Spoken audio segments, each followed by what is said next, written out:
I'll move over. Yeah, quick thing, Neosport has got some great wetsuits they got in the back. They put caps, or given caps to almost everybody, as well as flyers for the Ocean City Aquatics and Fitness Center. I coach for the city the adult fitness swimming program on Sunday mornings and Tuesday night. If you show up wearing that cap, we'll let you swim for free the first time. If you do the entire workout in the cap, we'll let you have the second workout for free. So, real quick, I've listened to everybody talk. I've got to first tell you that I still am struck by the irony that I am standing in front of a bunch of triathletes speaking about swimming. Because when I was a triathlete, swimming was my weakness. This was what I was afraid of the most and was intimidated by the most. I was rescued from drowning when I was 10 at a country club pool. My father pulled me out of a lake when I fell into 3 feet of water when I was about 6. So I did not have a real illustrious beginning to my swimming career. I remember learning how to swim after these little near drownings. My parents go, you know, we need to throw you onto a swim team, you need to learn this. All I remember is my eyes burning, my goggles leaking, and the coach yelling at me all the time. I was the worst guy in the pool. I got made fun of and bullied in the pool all the time. And I will also tell you, kind of going to Steve's story, so we talked about Mark Allen. I will tell you that I had been away from racing for a couple of years, had been spending some time in the ocean, a little bit of time on the trails. My first event back competing, I showed up and I beat Mark Allen. It was a pumpkin carving contest in Santa Cruz. He was using a borrowed knife, and his 12-year-old son beat both of us. So it didn't finish out quite as well. But I do want to say, how many of you? I've worked with a lot of people as I've gotten back into working with triathletes again. I did my first triathlon back in 1984, and I did my first Ironman distance triathlon in 1985. So I've seen the sport grow and evolve a lot, and I'm still amazed at how much it's boomed recently. But I know a lot of people get a lot of their information about swimming from the monthly articles, from the books, from Total Immersion, and there is a lot of information out there. There are skills crammed into swimming that you would have to be a rocket scientist to digest it all. And I want to challenge you to think a little bit differently about it. 0.75 seconds. If you are taking 80 strokes per minute when you swim, 0.75 seconds is how much time each stroke takes. That is less than a blink of an eye. 4 to 6. Your short-term memory can retain roughly 4 to 6 items at a time. Anything more than that starts getting dumped out. So if you start thinking about all this swimming stuff, my hand pitch, keeping my elbow relaxed, keeping my elbow high, abducting my shoulder, accelerating through the bottom of the stroke, 4, 5, 6, 7 things in 0.75 seconds. What usually happens is you freeze up and it all goes out the window. So I will tell you that going from being one of the worst swimmers in the pool and someone who was afraid of every open water start. My strength was the bike. Steve and I were just trading stories. The guy I used to race against every weekend in Texas in triathlons was Lance Armstrong. I should have been terrified of the bike because I saw how good he was when he was 15. But the swim was always a scary thing. And there's all these facts, all these stroke analysis and coaching, which basically, in my experience, gives you the tools that when everything's going well and you get into your groove, that's going to balance you in the water. That's going to balance your stroke. That's going to let you breathe comfortably.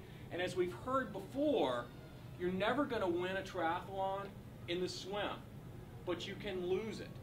And when I work with new triathletes and seasoned triathletes, my big focus is I want you to feel so good coming out of the water and going into the water that that bike and run, you are set up to succeed. So regardless of the bike you're on, regardless of whether it's your first race or your 50th, whether you're going for the overall win or your first time finish, my goal and my experience is the better you feel going into and coming out of that water, that's where it's going to pay off. That's what's going to happen. So the real right level, that right mindset and stuff. Don't get me wrong. People ask me, do you coach people one-on-one? Do you do one-on-one swim lessons? A little bit. There are a lot of coaches out there. The best thing you can do is start showing up at workouts. I will tell you, if you want to improve your swimming and understand how the mechanics come into play, work on your breathing, with Barb, getting your face in the water, getting a coach, getting the skills, getting all that down is key. Keep in mind, though, that you want to build that. You pick the big things first. Getting your face in the water, your timing, your body balance. Then you add the other stuff. But remember, 4 to 6 things, 0.75 seconds. You build that base up. But all the time, the best thing to do is focus on how you feel about the water. We've all heard about developing a feel for the water. What I want to challenge you to do is to change how you feel about the water. This is Yerkes Dodson law. Here's the benefit of having a wife who's getting her PhD in social psychology. You get all these little graphs. So this is not rocket science. This is the other kind of science. How you perform is based on your arousal level. So going back to what I was talking about, how you feel coming out of the water, how you feel going into the water. If you want to perform well, you want to be right there in that medium level. There might be times where you ramp it up and you're accelerating, but how aroused you are. Too much adrenaline is going to affect your performance negatively. Not enough, also going to affect it negatively. You're going to get kicked around. There's a lot going on in the ocean, and you want to build up those good experiences. When I talked last year, I talked about those remember when stories. Yeah. All those things that challenge you and bump you and everything in the water. You've always heard, how do you develop, how do you get over these fears? And a lot of it is getting exposure to it. But not just being exposed to it. If you keep getting exposed to bad experiences, if you keep showing up for bad workouts or bad pool experiences or bad training groups, you're going to keep having bad experiences. So find a way to find the good ones and let the other stuff kind of fall into place. Because as we know, a swim start for a triathlon or an open water event is not really the most calming experience.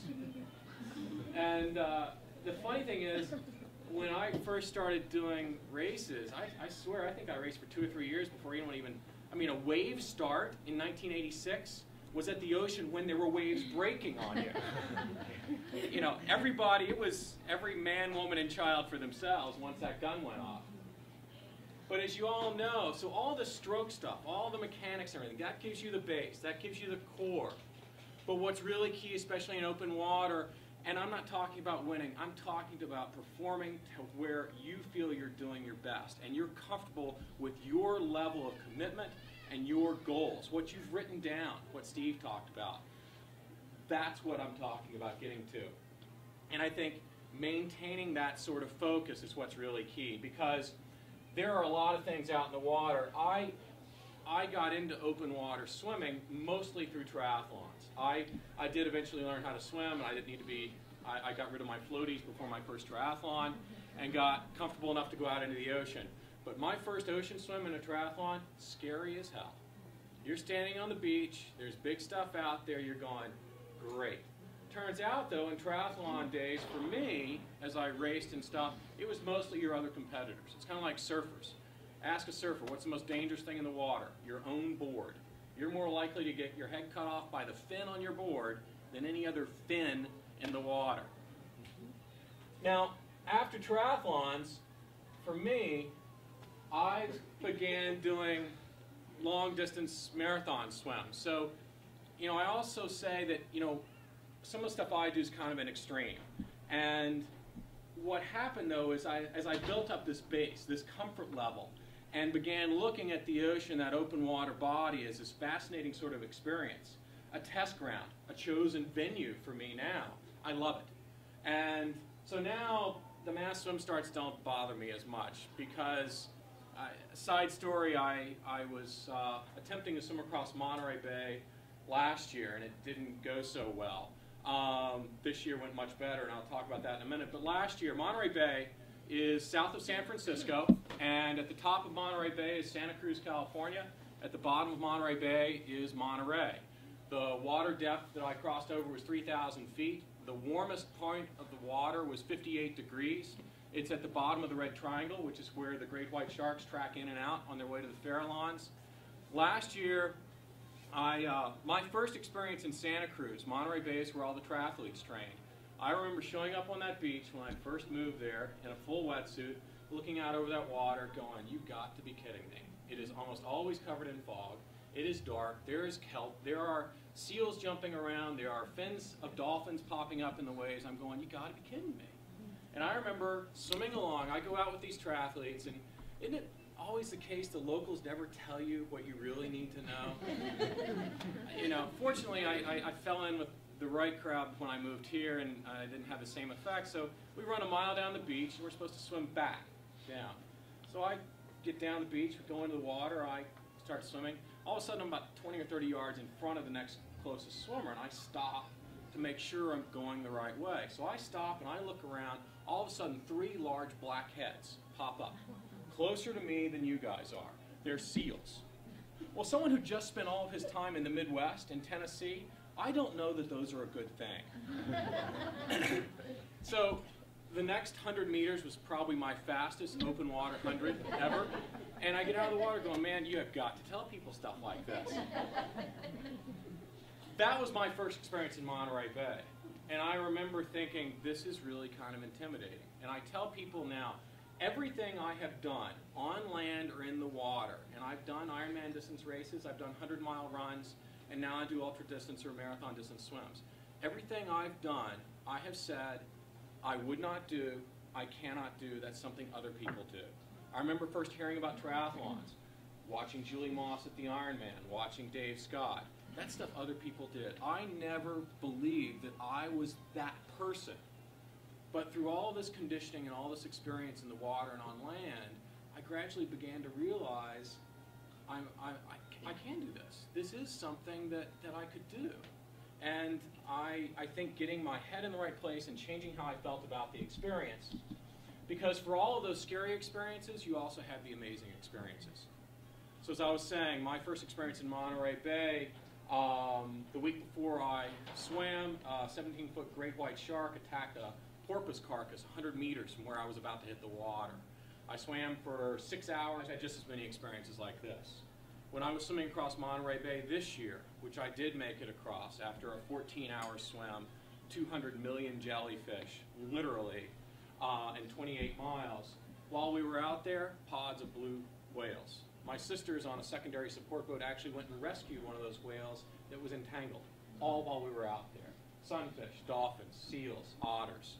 Absolutely amazing experiences. Even swimming off Ocean City, people go, "Are you afraid of sharks? Are you afraid of sharks?" I have had so many experiences with dolphins tagging along and swimming next to me.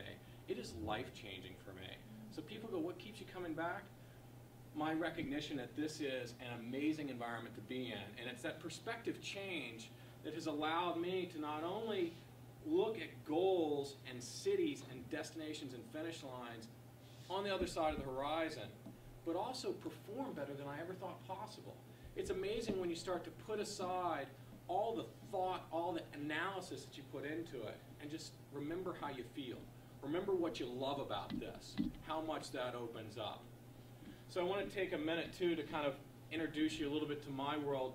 Marathon swimming, long-distance swimming, for me, is anything over about 15 to 20 miles. I've done swims in Alaska.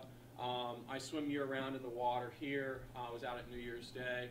I prefer to not swim in a wetsuit, although in Monterey Bay I did. I started off this year. We were told there were not going to be any jellyfish. I got stung by my first jellyfish after 45 minutes. We hit the heavy schools a few minutes later. This is all at 5 o'clock in the morning, so it's still pitch black dark. I started at 4. And I became an expert at recognizing and identifying jellyfish species based on the level of pain and how the tentacles felt when they brushed you. And last year I didn't put on a wetsuit. I was determined that I was going to do it without. This year my wife is in the boat. She looks down at me and she says, "You either get in a wetsuit or you get in a boat." So she threw a Neosport wetsuit to me, which I put on while in the water. People go, "There's no way. How in the world can you put on a full wetsuit in the water?" I will tell you, if you ever find yourself needing to do that, 10 pounds of Vaseline applied to your body beforehand makes it very, very easy. You ever do those 4th of July watermelon grease, watermelon things? All I had to do was just point myself at the wetsuit, and I was in all the way. Tricky thing is, when you're surrounded by jellyfish and you're pulling on a piece of rubber like that, You do not want to get a jellyfish between you and that rubber. So, I will also tell you that in speed tests, I am actually probably one of the few people that have actually tested a wetsuit in a 40K time trial, and it held up really well. So that is where I spend most of my time now. And if you've got just a second, this is where some of it takes me.